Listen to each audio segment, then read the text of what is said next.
Welcome, everyone, and thanks for joining us today on our webinar, Law 27 in Action, What Employers Are Getting Right 6 months into the law being enacted. This is the second webinar we're having in a series, and the first one really overviewed in high detail the expectations and obligations for employers under Quebec Law 27. And at Hub, we thought it'd be great if we followed up with you to share what we've learned in those 6 months with the over 200 clients that we've been able to support with information and guidance through this new law. Now, today, what are we going to go over for you? We're going to highlight some pitfalls. We're going to review the requirements of the law, but we're really going to focus mainly on sharing details of a winning strategy with you and how you can really enhance the psychological safety of your organization through the requirements of Law 27. So my name is Lisa Domizio, and I'm a member of the Hub Health and Performance team. I'm a senior consultant on the team and with experience working with large Canadian corporations in occupational disability and well-being, certification in psychological safety, and I've brought my partner in crime, MC, to join me today. Hi, everybody. My name is Marie-Claude Ivins. So as Lisa mentioned, I am also a senior consultant in the health and performance team. I also have certifications in psychological health and safety. And as well, I am both a member of the Health and Safety Committee at Hub at Quebec, our Quebec component. I am also the health and safety representative. So I'm bringing forward both the corporate view, but also in the field, how does it feel being on the other end as well? Great to be with you today, MC. Thanks for that. And right before we jump into our content, we just wanted to do a couple of housekeeping items with everybody. So first off, we're going to lead through our slides, but we will have time for a question and answer period at the end of the session. Please take a look at your screen and look at the question tab and enter anything that comes up along the way through the session, and we'll be happy to address it for you. Second, this session will be recorded. Following the session, we'll receive a copy of the recording, a copy of the slides that we're sharing with you today, as well as a survey that you can follow out and add any additional questions that maybe come up post. All right, should we get into it? MC, you ready? Mm-hmm. Ready. Here we go. All right, we're going to start you off with a couple nice quotes to talk about psychological health and safety. And the reason we put these up here is because there tends to be different buzzwords or terms that come out when it comes to mental health in the workplace, psychological well-being, health and wellness. And really, they come down to the same thing, which is the human being within a corporate organization. And we see here Brene Brown that says you can't unlock performance if you can't unlock people. And Jim Goodnight who says treat employees like they make a difference, and they will. And so really, I just want to say that although we're talking about Law 27 and the broader scope of psychological health and safety, really what we're talking about is human capital and their welfare today. Excellent. It always helps when you start out for the definition and a little bit of history. So psychological safety in Canada has been around since the early 90s. It's really evolved over the past quite a few years. We started with the science, the evolution, and in 2010 was the first time we really started having conversations about the accountability of employers to protect the psychological safety of employees in the workplace. And then in 2013, we got the launch of the national standard, the first national standard, which is voluntary for you to participate, which addressed 13 psychosocial risk factors, but really established the best practices for psychological safety in Canada.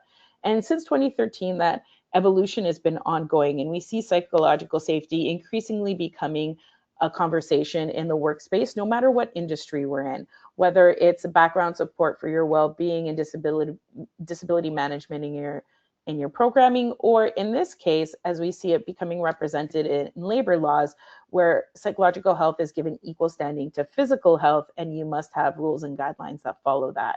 Now, in addition to this Law 27 coming in place, we're looking for an update of the Canadian National Standard, hoping to be coming out later in this year.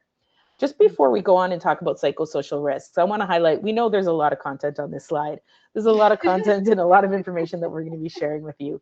But don't worry, it's also meant to serve as a guide for you to revisit and create your planning in and around psychological safety in your organization following this session. All right, so we mentioned that psychological safety was based on psychological risks or psychosocial risk factors. these are the 13 most common risk factors used and seen in Canada. There's many different ways to address these risk factors, but really what we want to do is acknowledge the risk. This is what we want to consider. But anytime you're creating a plan, you really want to make sure you're tailoring and using risk factors that are pertinent to your organization. And we want to remember that these are always influenced by leadership, culture, workload, right? And they change and they evolve Geography. over time. Yes. And we'll take a look at that later as well, why it's important to choose a list that's really specific to your organization. Perfect. Now, why is this topic important for us? Well, MC and I really see this as a mutually beneficial arrangement for organizations and their employees. You know, we have the gains listed above for employees and organizations, and really it's about working in collaboration to create a safe and effective environment that focuses on an employee's ability to perform in the workplace and be able to execute at the level that the organization needs. By putting this in place, you're able to attract top talent, have a positive reputation in the market, and really enhance or protect that financial performance of your organization, which we know is really key.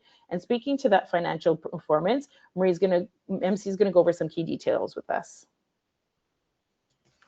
Yeah, so there's a million positive attributes to workplaces that have a high level of psychological safety.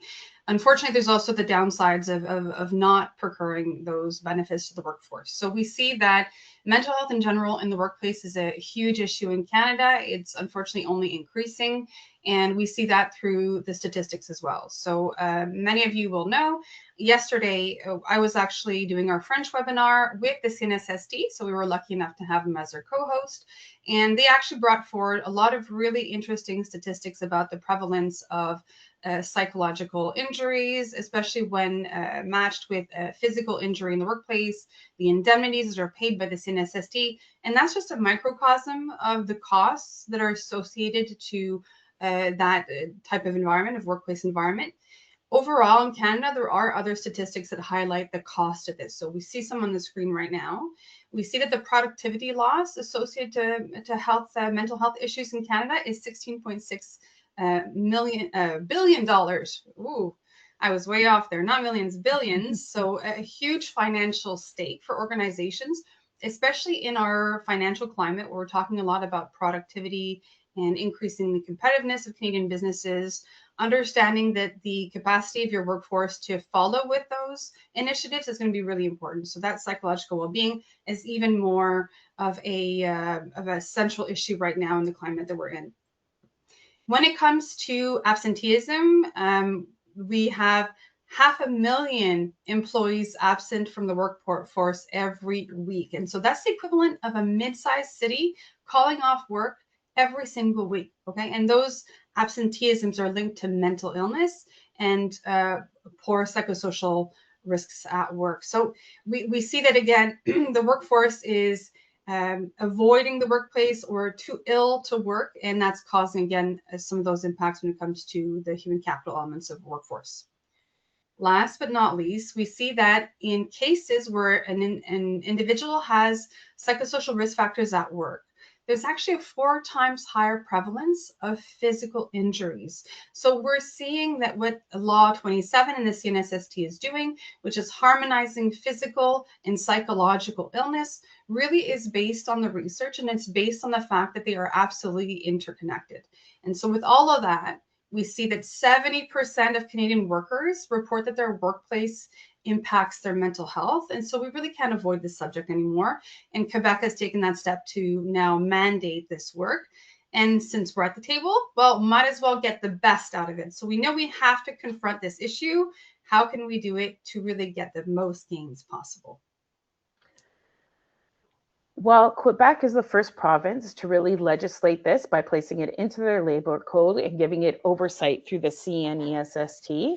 Other provinces, we feel, aren't very far behind. And we just wanted to take a minute and acknowledge that there are already elements in other labor codes, acts, or workers' compensation guidelines across the country. First, for any federally regulated company, we have many of the respectful workplace practices and the protections that are in and important around violence, harassment, and exposure to traumatic events.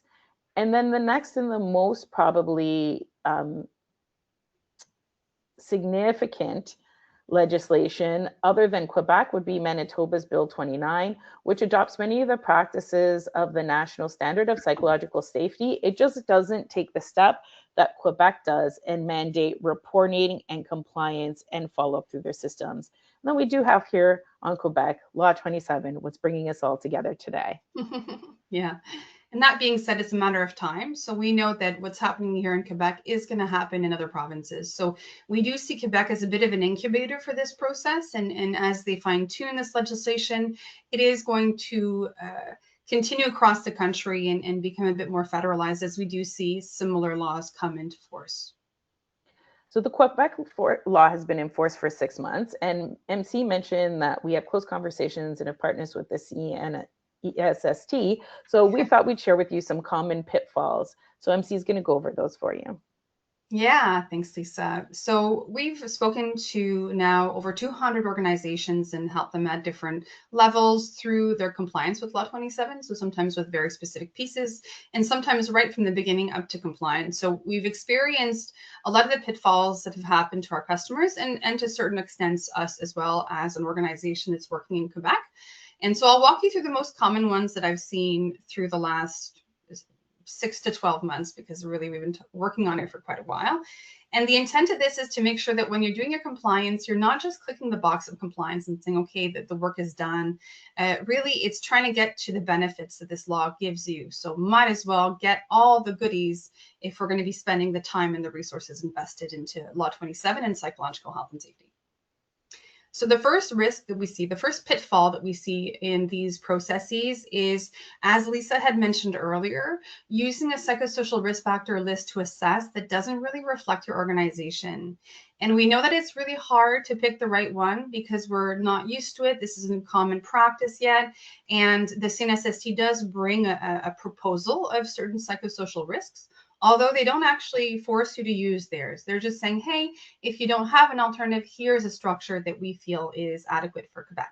Now, the reality is there already is a lot of different methods that are available in the world, not just the country. We look at the standard that we spoke about earlier. We have also different norms coming out of Europe, such as France. We have some as well in Australia. And so we see the world over is evolving their practices. And so different organizations are going to have different needs, and being able to marry the type of psychosocial risk structures that we use to assess our risk is really helpful. So for example, I've had clients that are from European head offices, and they've done a lot of excellent work in psychological health and safety. Well, there is no need to reinvent the wheel if you have a certain structure, you have a support system based off of a methodology.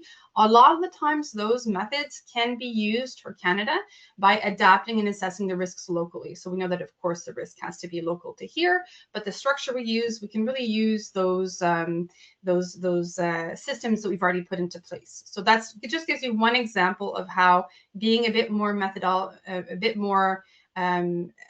a bit more strategic about the psychosocial list that we're using is going to help you get the most out of it and also help you move the dial in your organization across the country or the world. So the second thing that we often see as a pitfall is leaving workers out of the conversation around psychological health and safety. And although Law 27 does mandate a lot of participants, so if we talk about the committees, the liaison, the representative, and the likes, yes, there are mandated areas where employees are collaborating, but that shouldn't be the limit of the collaboration with workers. Really, a lot of those conversations can start before we even take those first steps. So I'll give you an example. For Law 27, there's a lot of different approaches we can take. So many of you will probably have seen l'approche multi-établissement, for example. So how do we even get started? Where are those commitments? How do we structure our compliance to begin those steps? absolutely, at those preliminary points, you can have consultations with your workers to see what is the structure that would benefit them the most. So really making sure that they're embedded at every area of the conversation as much as possible, and we'll talk about how to facilitate that in a few minutes, is going to help you get the most bang for the buck, because they are the ultimate clients of psychological health and safety. And so the more adapted we are to their needs, the better we're going to get those outcomes.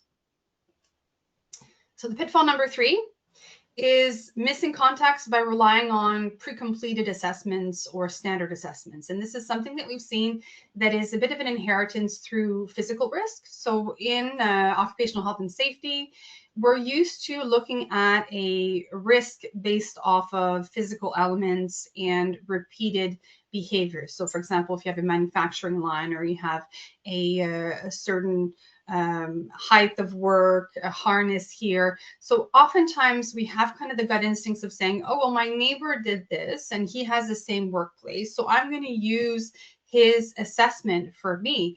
And while that's very well intended, unfortunately, it doesn't hit the mark that's needed both for compliance and also to get the gains of psychological health and safety. The truth is, you can have two identical positions in an identical work environment, and you will have completely different psychosocial risk factors, because human beings are diverse and unique. And so really, all these risk assessments that need to be completed need to be done specifically for your work environment. And those shortcuts are only going to make you, unfortunately, waste some of that time and resources that you're putting into place. And fourth, we, of course, have to think about risk. And when we say law, we say risk. So when it comes to being not compliant, or in some cases completing the essential steps of compliance but not well documenting that compliance, it can expose you to risk, both with the CNSST, with penalties that can go up to a very high amount that we're going to see in a few moments, but it can also expose you to liability even in the civil litigation. So we want to make sure to safeguard the organization by being compliant and well documenting those practices. All right, I'm going to pass it back to Lisa. So as we transition to what's most effective, what's winning, what's leading the way, we want to start with establishing a baseline by first going over what's required in the law. So to recap Law 27, it was legislation introduced about 4 years ago within Quebec that has slowly come into force, and it came into force last year in the October timeframe. And really what it did, in amongst many labor updates, was introduce the idea that mental health or mental well-being, specifically psychological safety, has equal footing to physical risk in workplaces. So now employers must address both of these elements. Right? In the law, they outline the specific psychosocial risk factors that must be addressed, and they differentiate in different importances of those factors. For anybody who really wants a review or detail in and around that, following the webinar, through the slides, we'll be sharing the link to the first webinar we did, which really covers in detail each of the elements of the psychosocial risks, and it'll help you evaluate what would pertain to your organization. You can just use it as a source. So what's the goal? To prevent psychological safety in the workplace. How are we going to do it? Well, that depends on your company size, whether you have 20 more employees or less than 20 employees. But what we can verify for a fact is no matter how many employees you have, no matter whether they're paid or volunteer, or how they're doing their service, or where their work location is, hybrid, remote, on-site, you have a requirement to create a plan, assess your risks, and show some action in and toward protecting psychological safety in your workplace. As long as at least one of those people is in Quebec. Yes, exactly. And now we do want to say that, you know, what's the risk here? It's not just the outcomes of the case in your people. There are compliance risks, just like there would be with falls, slips and falls, from heights training. Whenever you have a CNSST assessment on site, they're going to be starting to look into the psychological and social risk factors and ensuring you're addressing them in line with the legislation. And if you're non-compliant, whether it's through an inspection or reported through an incident, there is potential for risks. And we see that fines can go up to $300,000, but that's not the only limitation. There can be work stoppages and many other elements that occur. So that's the law. What's the base minimum? Let's establish what we need to do at our base to get started. Yeah, First, and don't worry. We know you guys have heard these a million times. We're going to go yeah. through them really fast. First, we must establish employee representation. And the requirements for employee representation depend on your size. So, what you Mhm. want to do is read the legislation as it relates to employee representation and make sure you're meeting the criteria. Second, those employee representatives, as well as within your organization, other members, need to complete training in and around psychological safety and risk. So we have to identify our representatives, ensure those Mhm. representatives and our committees complete the training, but then also we have to arrange for internal training within our organizations for our managers, our people leaders, our executives. Everybody understands psychosocial risk in the workplace. Then And we then must take, yeah. a quick note, you will actually get the link to register your representatives to training for CNSSD in our deck. So on the last slide, you'll have those resources, so you'll know exactly where to go to have that training. Perfect. Next, we want to identify our specific psychosocial risks. So this is a little of what MC talked about. We can't use something that is predetermined. We must take one of the many different risk assessments out there in the environment as an example. Guarding Minds at Work is one of them, but there are many out there that works best for your organization, meets your needs, and you need to take the reportings and findings from those risks assessment to determine and identify your specific psychological risks. Once we've identified our risks and we've identified our path forward and what we're going to work on, we need to develop and create a plan. This all needs to be documented. And in that plan, we need to show our evolution of how we're going to be addressing our risks in the workplace. And bringing that Mm-hmm. all together, we must make sure that we, one, have a reporting mechanism for employees to report risks, identify risks without reprisal in any way. Two, we're documenting all our work around our risk assessment, our actions, and everything's documented. And three, we have clear documentation and tracking progress of our plan in an ongoing basis. So this is really just the start, and it's an evolution that we're going to be participating in and reporting into the CNST every few years. Mm-hmm. The joys of having another form to fill for CNSST, but if we do it right, it'll be for a really good cause. Yeah. So now we're getting to the meat and potatoes of the subject. We're going to talk about strategy. So now we've talked about the basics and about a few things to avoid when you're getting into your compliance strategy. But now we're going to bring you 5 key areas to focus on as you're undertaking your psychological health and safety strategy to, again, make the best of every opportunity that you have. So the first strategy is executive support. And I know you've heard this a lot, and we talk about it often when it comes to change management of any kind. But really, executive support is about earning the trust of your employees and demonstrating the behaviors that you want to see in your organization. And so it really sets the tone when it comes to psychological health and safety and really any other organizational change. And without that visible leadership in the area, unfortunately, a lot of the measures that we put into place can falter or not be as efficient as we'd like. So executive support is actually very, very meaningful and helps make every opportunity more impactful in the workplace. So some of the key practices we have in this area when it comes to executive support is making sure that we demonstrate that commitment that we have to psychological health and safety. And so making sure that whatever engagement that the executive committee has is very visible. And by executives, we also mean leadership and key individuals as well. So making sure that they are not only visible in their commitment to it, but they are allocating the right resources and budgets to make sure that the resources are well allocated for this work. Now, I don't want to say that psychological health and safety has to be expensive. It really doesn't. A lot of this works with volunteers and works with publicly available resources. And there are a lot of organizations that are there to support. So it doesn't need to be expensive, but the room in the organization to make those steps needs to be made.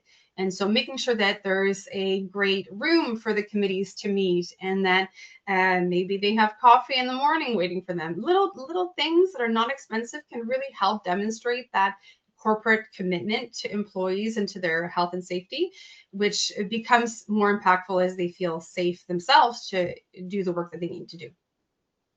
The second key practice is very important. It's offering consistent messages and behaviors by those leaders and by that executive.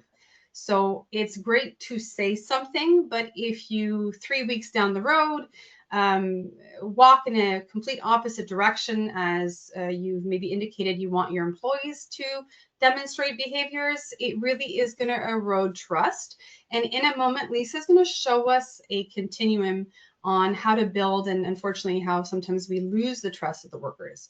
One thing is for sure, psychological health and safety will only be possible if we do build on the trust relationship with the workers. So it's okay to start in a place where we may not have as much of a trusting relationship, but we have to be moving in the right direction for it to work. So for it to be moving in the right direction, we have to make sure that people are demonstrating consistent behaviors in the psychological health and safety sphere.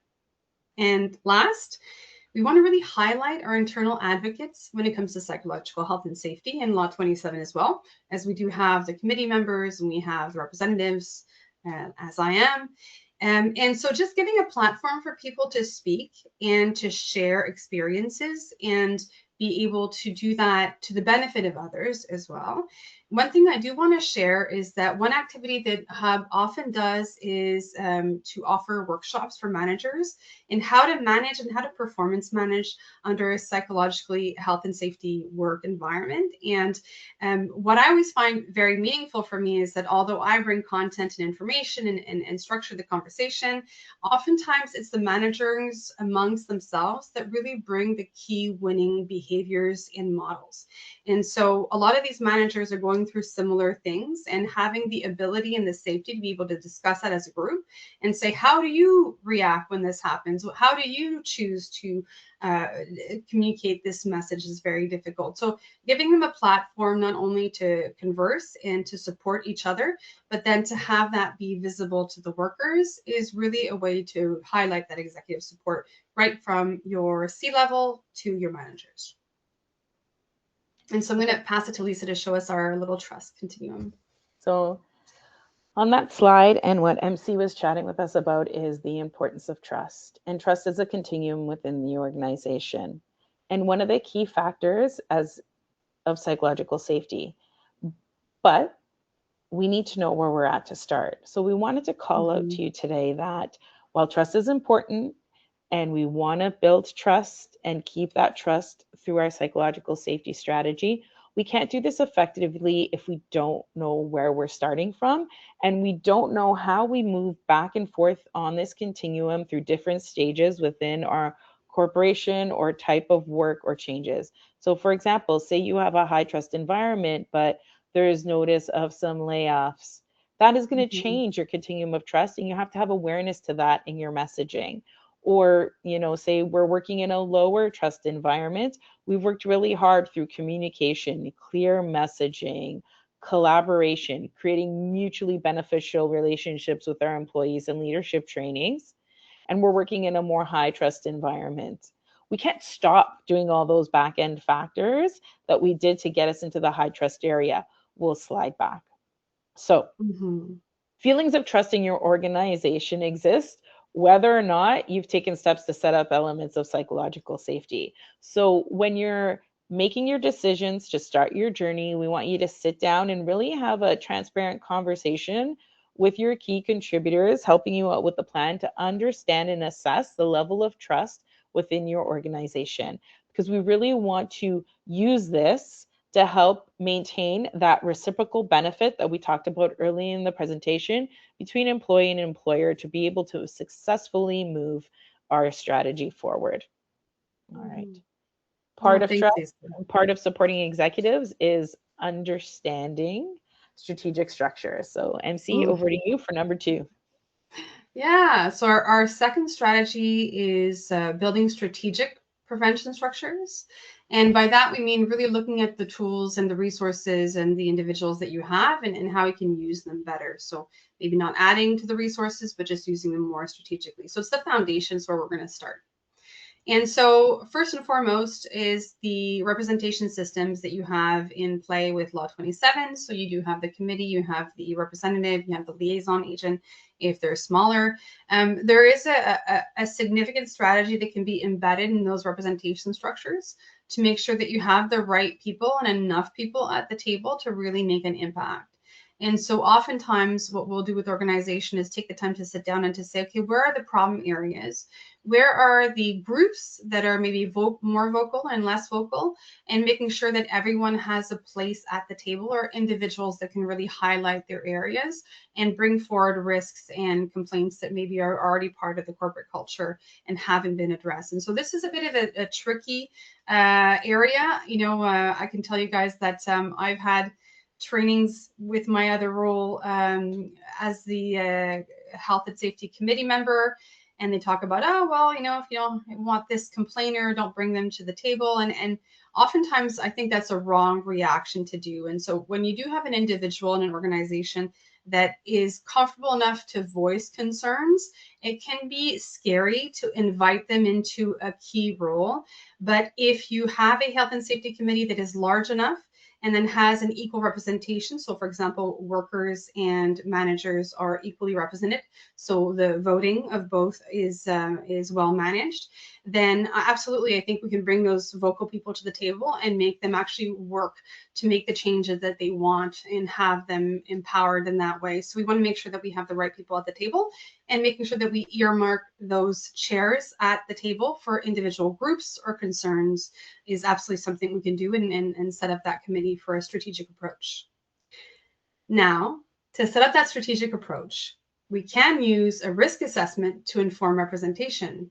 And the great thing is this can be done setting up your committee, but the committee can also use it to adapt and to evolve itself. So we talked about guarding minds at work. There's NSPQ, there's the CNSST, there's European standards for psychological risk assessments. Taking a look at that and finding, oh, maybe we have an area that's underserved, and we already have a committee and representatives that have been into play. Well, absolutely, if you have emerging risks, we can have that conversation of saying, well, do we need to incorporate additional members, or do we need to incorporate guests that can come and accompany the work that they're doing? So making sure that those chairs are being well used, whether it's actual committee members or it's guests that can really bring some transparency in some areas of risks. But those existing structures are the ones that are going to get you the information that you want from a first-hand place, and in a more impactful way. Last, I do want to talk about health services. So I think that historically, when we talked about mental health in the workplace, we tended to see it as a, well, I need my EAP, I need my telemedicine, I need this, I need that. And absolutely, those things are super important. But if we're going to be spending budgets for support systems, then let's assess their pertinence and if they're coming and supporting the right issues. So when you're doing your risk assessment, you can see, is financial health something that's really daunting for employees? Do we have that in our EAP? Do we need to adapt it? In some cases, maybe you'll find that using budgets for one service is better suited for another because they're not addressing your main risks.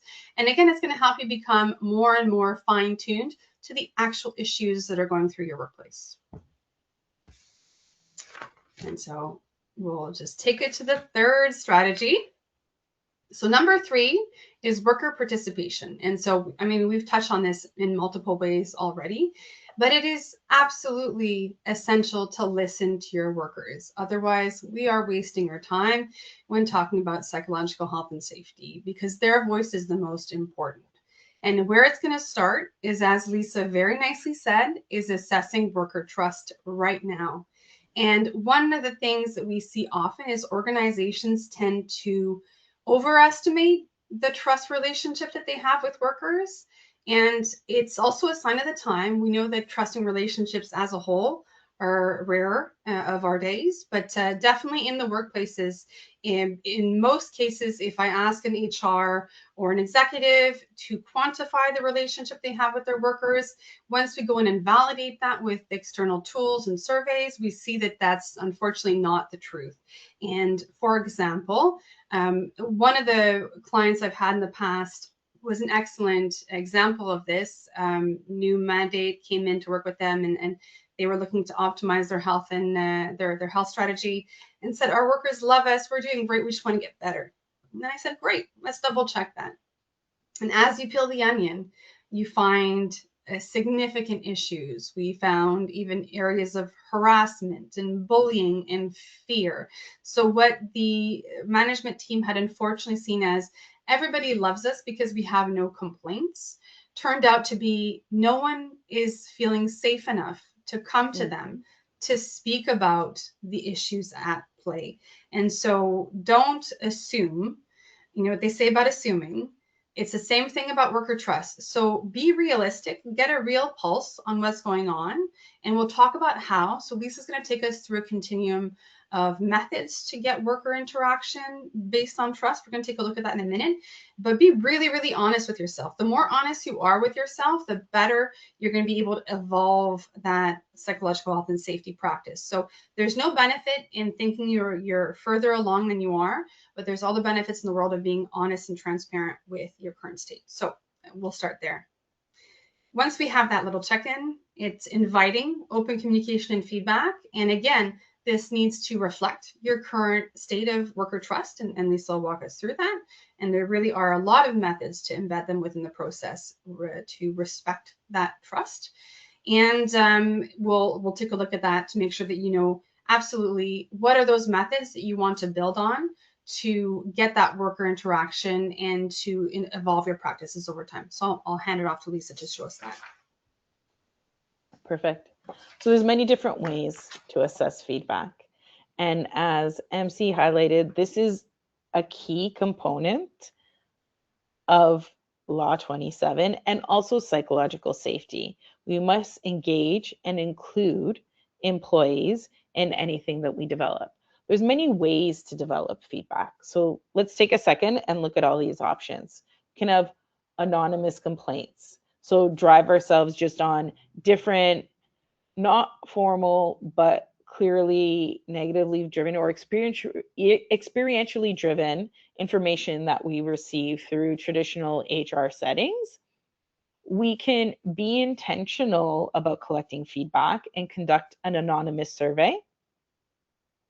We can have focus groups.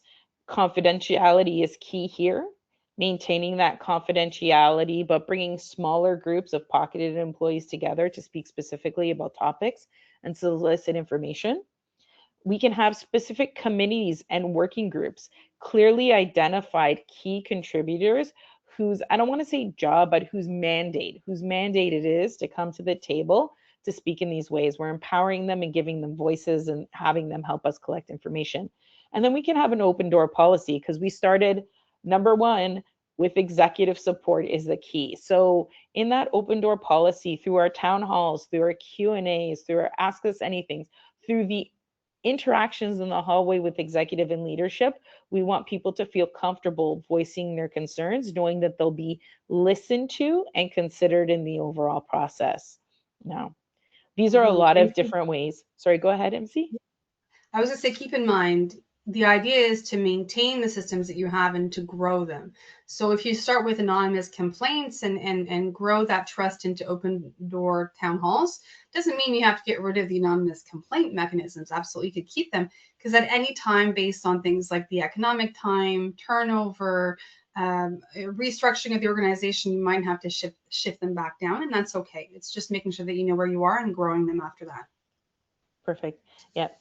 So as it says on there, start where your workers are and earn the right to the next conversation. But more importantly, you know, consider your entire population at all times. As MC said, we would love for you to maintain or get to the point in the continuum where you can have all of these, not dropping anything in the end. But we also know you're going to have to be strategic on amounts of time, work capacity, in addition to those other risks that MC highlighted when considering what to choose. The one thing we'll say is, keeping in mind the trust continuum, start where you are on the trust continuum, make that your first action. If you don't have an annual for multiple, I would recommend, once you get to the end and we have that open door policy, you still never lose the element of the anonymous survey or feedback mechanism, because we do know there's a certain population that are always going to need to be protected in that fashion. So As Not many everyone is avenues as as much of a possible. talker Yes, exactly. as us. As us. So true. All right, on to number 4. Yeah, all right. So number 4 is understanding and clarifying roles and responsibilities. And one of the great things about psychological health and safety and what Law 27 wants us to do is that it is very much a shared responsibility. And so everyone has a role to play, everyone has an impact, but people can't really contribute to that impact if they don't know what they can do and also what's expected. So once we're done here, Lisa's actually going to show us a really nice example of how we can build the DNA of how everyone contributes to psychological health and safety, which can be used for training purposes. So what we want to do is be very explicit about it. So actually educate people depending on roles, divisions, responsibilities. What is their role in improving psychological well-being at work? And so the more out there, the more we can clarify the expectation, but also the authority that they have within psychological health and safety, the better they can step up the plate and actually contribute to that the way that we want them to. So really just knowledge is power, and we want to really give them that power. Secondly, we want to create exposure for the worker representatives. So committees, RSS, liaison person, also those key executive supports. We want to make sure that they have a lot of opportunities to be front facing so people can know who they are, what they do, how to contact them, how are they pertinent to them. And it also helps those individuals actually grow into their role. So oftentimes we'll make sure that they have an email address, they have posters on the wall, maybe they have time in meetings to talk about what they've been doing, to share their updates. And so again, that transparency is going to help them be able to be more accessible and to do their mandate in a more impactful way. And third but not least is supporting managers' specific needs. And this for me is something that's really important. And I think a lot of organizations tend to make or break in this area. Managers are stuck in the middle, right? Because they are receiving a lot of policies and practices. They have to put them into place with their own teams. They have to take a big part of that change management, but they're also individuals. They're also workers. They're also people who need support themselves. And so, unfortunately, what happens is oftentimes here, hurt people, right? As we often hear, if a manager is not well, if they're not well equipped and supported, what's going to happen downstream is not going to be what those executives are looking for, that change or those objectives, those corporate objectives we're looking for. So really making sure that managers are okay, that they're addressed, that they're offered resources that are within their needs, and making sure that they have appropriate amount of education and support in really bringing those practices downstream to their team is going to help everything be much, much more successful. And so I will let Lisa show you what that looks like. Perfect. All right. So I'm sure you're all sitting there going, well, then who's going to do the work? Who owns it? Who owns it? And our preposition through this entire presentation has been that everybody has a role to play. So this is a shared ecosystem. Yes, one group, one person, one division in your organization will own doing the reporting to the CNSST. But really what we've hoped to establish through what we shared is, no one individual can take the load of psychological safety on in a workplace single-handedly. And what we're showing you here is that the idea is at the core. So we all have to agree on the idea of what it is and what it looks like and what the risks are in our organization. But from there, every element of an organization, from the managers to the employees, to directors, to human resources, to volunteers, to even some elements of the public, if we have customer-facing roles, have inputs into the ecosystem of psychological safety in our workplace, right? We want to be able to, sorry, go ahead, Nancy. Yeah, I was going to say, this is an example. Really what we're tasking you to do is to mimic this, but with your roles in your corporate ecosystem. So this is just one way that you can do a little bit of a workshop and say, hey, in my organization, who do we have at the table and how can they contribute? And to actually put pen to paper and to generalize that information. Perfect. All right, moving on to the last of our 5. I'm gonna have to speed up. We're, as we said, we're talkers. We got too much to say. So this is our last strategy. After that, we're going to take a look at some quick tools that we have for you, and then we're going to close up and hopefully leave some time for questions. So our last one is ongoing performance assessment. So I'm not talking about employee performance. I'm talking about the performance of your psychological health and safety strategy. And so obviously, if we're going to be doing all these steps, we want to make sure that not only is it impactful, but it grows in the right direction over time. So the way that we can measure what matters is first to, use a structured risk assessment. So we talked about many different ones, but ideally not changing them too many times over the span of your corporate life cycle is going to help you be able to compare time frame upon time frame. So I know a few people have talked to us already about Garden Minds at Work. One of the things that we really like about that is that you can really easily compare one period on the other. So whether you're on a 1 to 3 year cycle, you'll be able to see how that's evolving. If you're starting from scratch every time, it's harder to do that. So just keep that in mind.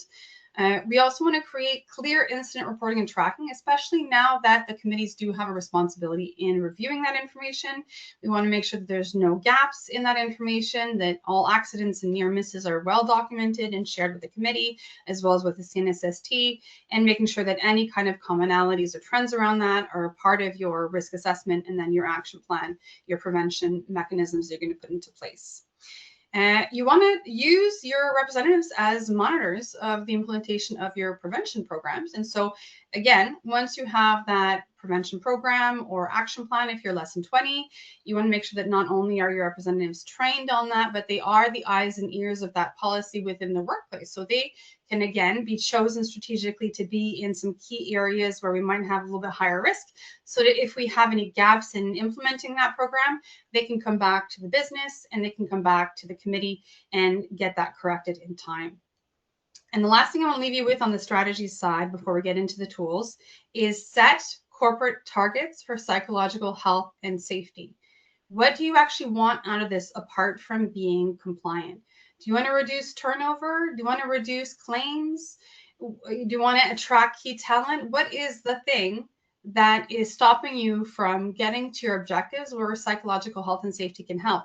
Putting a dollar amount, putting a corporate goal is not only going to help everyone go in the same direction, but also is going to assist that executive sign off and that support ultimately bring you to where you want to go and to evolve that practice over time. So those are our strategies. I want to take you through very quickly a few free tools that have been put into place by the CNSST that I find are very impactful and I'd like to share with you today.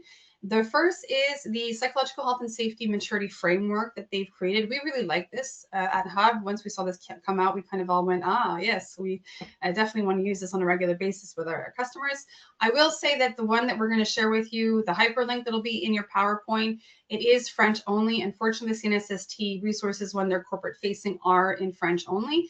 If you are an English speaker, you can come to Hub. We're going to be happy to support you any way we can. But it'll show you where your current state is and how you can mature that framework over time. Of course, if you're kind of at the activity-based sector where maybe you don't have any formal policies, you're not evaluating your occupational health and safety, you're not going to get to a preventative workplace overnight. So this is also going to help you be kind to yourself and say, hey, how can we kind of incrementally improve our practices till we get to that green preventative workplace culture that we're aiming for? So I invite you to take a look at that when you get the deck. The next thing I want to point you to is the CNSST resources themselves. So although we're very happy to be here to support you as we have for hundreds of clients, the CNSST is paid by our dollars. So we want you to make the best out of the resources that you have. And we were lucky enough to have some of these presenters with us yesterday. You'll see the green box, a green QR code that you have here is for their prevention agents that work on the participation structures. So really, how do you build your mechanisms? How do you identify representatives? How does that reporting work? So really kind of the operational elements of the Law 27 compliance. Whereas the blue area here, which is called Conseillère en Santé Psychologique, is the psychological health and safety team of the CNSST. Again, they're French speaking. However, they have a lot of supports. They can answer questions. They can educate your workers. They have free trainings. And so they're a great team as well to collaborate with. If you send a question to the wrong one, they're just going to kind of pass it to the other department. So don't worry about it too much, but they're really great and free tools. And then you'll have another one for foreign workers. And on the right, you have a link to their free education series, which is a bit more on labor standards, but you'll see psychosocial health pop up there on a regular basis. So I invite you all to keep these, and they will be in the deck that we send you. And last but not least, when it comes to the health and safety support systems that the CNSST has put into place, they have produced a lot of documents and as well these free posters that we enjoy. And so they're all free to download, to print, and to put up in the workplace. So if you're trying to, again, create a bit more awareness around psychological health and safety and psychosocial risk factors in general, these are really great supports, and they're regularly coming out with new materials. So I invite you to keep tabs on what the CNSST is producing.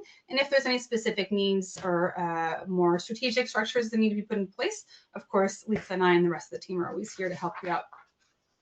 Perfect. So Lisa, we're going to have like 3 minutes to close this down. We've got it. And just to call it a reminder, if anybody has any questions, please type them into the Q&A and we'll happy to respond. And if we don't get to them today, we'll follow up after. As we mentioned at the start, law's been enacted since last year. It's been around for a while, but there really is a global Canadian perspective as well as Canadian perspective on the advancement of psychological safety. It's growing and it's going to gain traction. What we know for sure right now is if you have employees in Quebec, you have to have your plan filed by October 6th. And we do hope that you've begun on that journey. And we know that many of you on the call are probably at very different stages. But what we want to say is, after leaving this call, check in on your next steps and evaluate where you're at, and make sure you've at least asked your question. What is our area of focus? Are we going to have a provincial scope or a national scope? What are we going to use to connect with our employees? How are we going to evaluate our current state? And then how are we going to move towards taking actions? These are all fundamental kind of considerations you have before you take your first steps. And then we start to involve others for our consultation and begin to move forward in truly assessing our risks.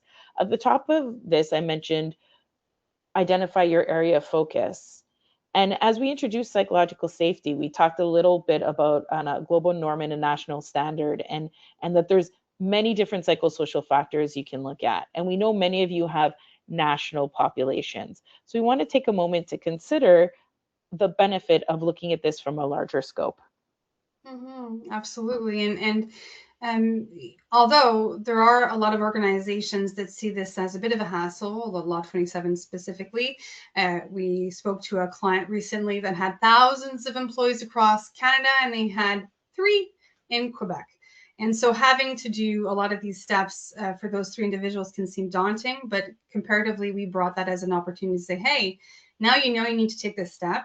Let's look at your organization as a whole. Let's not stay laser focused on Quebec. What makes it more worth your time rather than focusing on 3 people or focusing on 5,000? So really, we see that Law 27 compliance, if we bring it to kind of either a national or a larger strategic structure, it really becomes more cost effective because we're really landing on all of the workforce and making sure that we're using, again, those funds, those hours strategically for the benefit of everyone. The other thing to keep in mind is that cultural transformation doesn't necessarily happen as easily in pockets. So making sure that the entire organization is working towards the same goals is going to help everyone move forward, including the people in Quebec. So if they're part of something larger, that really is one of the psychosocial health elements, is to have goals and aspirations that are shared with others. And so we know that it becomes more cost efficient, but also becomes more natural for employees to work towards a more general strategic approach. So we, of course, invite you to take this opportunity to really take that step into a nationalized and a strategic psychological health and safety strategy. Okay, and we're going to close it down with one little key takeaway, which is progress over perfection. And so part of psychological health and safety with you right now is to tell you that it's okay to be where you are. and to take those baby steps. Nothing has to change overnight.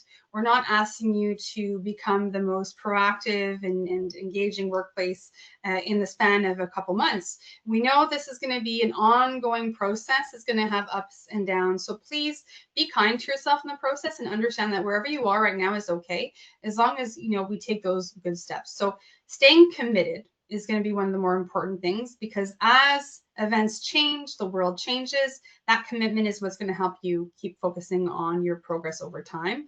Be genuine with your workers. People are smart. They know what you're saying, if it's true or if you have to say it. So being as transparent as possible, and sometimes, you know, showing off the dirty laundry a little bit is going to help you get that engagement with workers, and going to help have them really partner with you and move forward, and make sure that at the end of the day, we all head towards progress over perfection. So thank you very much. And I'll pass it back to Lisa. Perfect. So we've got about 5 minutes to go over some questions. And the first of our questions, MC, is around the difference between employees and volunteers, or who Law 27 is applicable for. And the question is, like, we have 4 national employees, but 60 volunteers working in Quebec.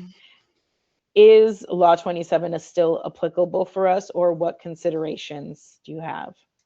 Yeah, absolutely. So in that example, for example, if you have 60 volunteers and they're formal volunteers, so they have a specific role down on paper, then you have 64 workers according to CNSST. Now, the great thing is that the new legislation allows us to use volunteers as part of the members of committees, as the RSS, as the liaison agent. And so we're able to use those volunteers as a full workforce within the scope of psychological health and safety, and not just those 4 employees. So we don't have to kind of put all the work on the people that have a salary. We can really involve everybody and use them in the same direction. Perfect. The next question was in and around guarding minds at work, and whether or not that is a recommended or best practice risk assessment that can be used. Yeah. So we love guarding minds at work. We use it very often because we do consider it best practice. Not to say that it's going to be the answer for everyone, nor should a survey necessarily be automatically the first move, but it's definitely worth seriously looking at, because we do see that not only is it a really great survey, but again, it gives organizations access to something that is free of charge, and also comes with that historic archiving, so we can see that progress over time. The downsides of guarding minds at work are, again, it's a fixed survey, so not as personal. It's not it's a standardized approach, so we can't really customize the questions. But that fixed frame is also a benefit, to be able to kind of have that longitude. Yeah. Perfect. And I have 2 more questions I'm going to try and get in. We do have quite a few coming in, so I want to let everybody know. Yes, we'll follow up with you directly on your questions and share those out. The first question is greatly called out by someone in the chat and saying, it's really easy to focus on training when you do mandates like this, but it's clearly not the only requirement. So what's a good source of really understanding, to where should we go to get the information and understand the totals and requirements, and also guidance on how we can execute those other requirements that aren't training? I would say don't forget that CNSST can answer questions without judgment. So the individuals that we sent you, those 2 QR codes as well, they will be there to assist you. They're not going to penalize you if there's an issue or there's lack of a compliance. It's a completely separate department. If you're one of our clients, of course, we're happy to support you. We have actually some complimentary consultations for existing clients. And if you're an external client, you can definitely see what's available for you as well. So you do have some key stakeholders there that can help you. And when in doubt, involve your workers, ask your workers. Perfect. And this last question I'm going to ask is one of my favorite ones. Risk factors such as workload can be subjective. How do we measure those? Absolutely. I get this question all the time. Yep. I think the number one concern that employers have when it comes to psychosocial risk factors is workload. And it's true, it's daunting. Every organization is asking more from people than they used to. And so I think a lot of organizations are afraid that the totality of the workforce is going to end up on CNSST indemnities for a high workload, but that's not really how it works. And so not only is not how the CNSST is going to adjudicate a file, but also when it comes to assessing risk, looking at progress and also how people experience the workload is really important. So some workplaces thrive under heavy workload and some are more productive, whereas some have issues and need support. So being able to really distinguish not only what is the workload in a transparent way, so are we well documenting workload, but how are people experiencing it, and do we have the right support when we have a high workload? So for example, seasonal businesses where we have really high peaks and valleys, do we have the right supports to help them manage through that high workload, but not necessarily avoiding the workload itself? Yeah. Don't know if And I think that's it's fair to say that the CNSST and Law 27 call it the distinction in those risk factors. And mm-hmm. both Law 27 and, for example, the national standard and their recommendations on how you can approach monitoring and assessing in these risks in these topics talk about the variances and the ambiguity, and they guide you on how to make it as a best practice. Well, just want to take a second to thank everyone for joining us today, thanking MC for participating with me. We hope Thank you you. receive some helpful tips and information, and please follow up with the survey as needed, and we'll be happy to reach out and connect with you with further information on Law 27. Have a wonderful day, everybody. Bye.